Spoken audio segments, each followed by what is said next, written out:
Guys! Ay naku talaga. Nakita niyo yung space na yon? Yun yung may mga paso na yan. Ayan. Ayan, nakita niyo. Diyan ko ilalagay itong binili ko na to. Yan lang muna lagay ko doon kasi hindi pa ito dumadating. Pero ngayon, eto na siya. Yan ang ilalagay ko doon. So magkakaroon na ako ng legit at talagang unique na indoor garden. Bubuksan ko muna ha. Pakita ko sa inyo ha. Teka. Hey guys, so eto na siya. So pwede siyang ganyan, no? Oh, di ba? Ihang mo lang. Ang gundo. Type na type ko. Alam niyo kung bakit? Maganda kasi may pagka self-watering to, guys. Ayan oh, makikita niyo. May pagka self-watering siya. So may mga matitirang tubig dito. Hindi naman as in buhos na buhos yung tubig. May matitira lang na tubig dito. Tapos dito yung overflow niya. Aapaw diyan yung matitirang iba. Pero kung gusto niyo, di saraduhan niyo to kung type yung ano. Pero ang maganda dito, nalilimit yung tubig. Tapos yung pinaka ano na yan, yung pinakadaluyan ng tubig na yan, pagka ipinatong mo siya dito, yan na.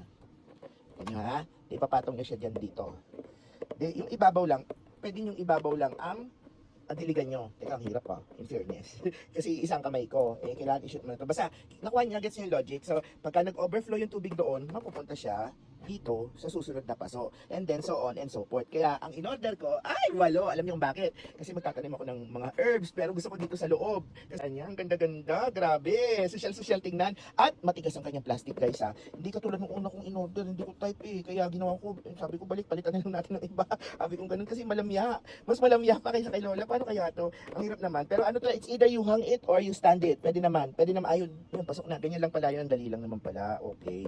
Kailangan mo lang talaga ng dalawang kamay mo bago ano. Kasi may parang locking mechanism siya Kailangan dalawang kamay, guys. Hindi pwedeng isang kamay. Hindi kakayanin. So, dahawak ko kasi yung camera So, if you want this, parang self-watering at saka vertical garden pot, ilalagay ko dyan yung link, yung yellow basket, or itatag ko kung saan ko ito nabili. Murayta lang siya, guys. Merong mahalya, pero may murayta sa itong ginawa. Ang ganda ng kulay, apple green. Bagay doon, di ba? Apple green din, di ba? Para may consistent yung aking bahay. Apple green, di ba? Ganda.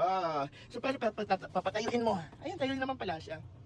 Okay guys, share ko lang sa inyo tong project na ginawa ko. I guess pwede na akong magtanim kasi mukhang successful na. So, may dalawang paso ako dito, tapos itong mga ito, binili ko to lahat online ha. Alam niyo kung ano ito? This is a hydroponic vertical garden setup. Tingnan niyo You will put the fish here, siguro small fish lang kasi small lang siya, mga gapi lang, mga ganun. And then here, pwede kayong magtanim kasi kung mapapansin niyo, itong hose na to, paakit yan sa taas, tapos ayun dalawa yan sila.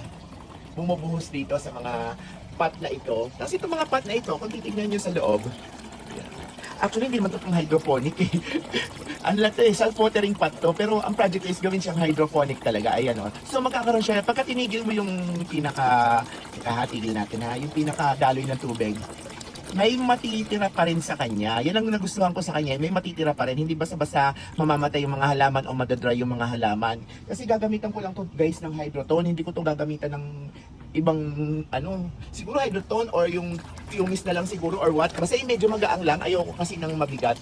Lighter side lang tayo. So dire-diretso ito. Since tapos ang liit lang guys ng ng motor ko. Ang liit lang yan, diba? So tiny. USB lang yan guys. So napakatipid para mag-grow ng gulay, diba? Tapos I have 1, 2, 3, 4, 5, 6, 7, 8. O, di 8, tapos 16. Bali, 16 siguro. It's either lettuce or what. Tapos guys, hindi naman ito guys ang pinakailaw ko.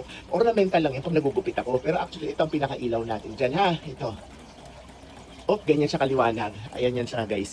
So, this is my vertical wall garden. Pwedeng magtanim ako dito ng nito ornamental, pwede rin yung mga nakakain, yan, or mga edible food. So, i-update ko kayo, pero as of now, pinakita ko lang sa inyo kung paano ko ginawa. Tapos kung tatanong niyo sa akin kung para saan tong isang pot na to, nire-ready ko na siya kasi diyan ako maggagawa ng mga seedlings. As of now, medyo may problema pa ako ng konti. Kasi ko-controlling ko pa yung flow dito, yung pagpatakan. Pero madali lang yan, lalagyan ko lang yan ng tali dito, makokontrol na yan. Kasi tingnan nyo, kung mapapansin nyo, masyado siyang nagkakalat, Diba nagkakalat siya? So, baka magkaroon dito ng mga something. Kaya hindi ko tinanggal to Kasi alam kong mangyayari yan. Pero may gagawin ako dyan para hindi na parang bumubulwak-bulwak na ganyan. Okay?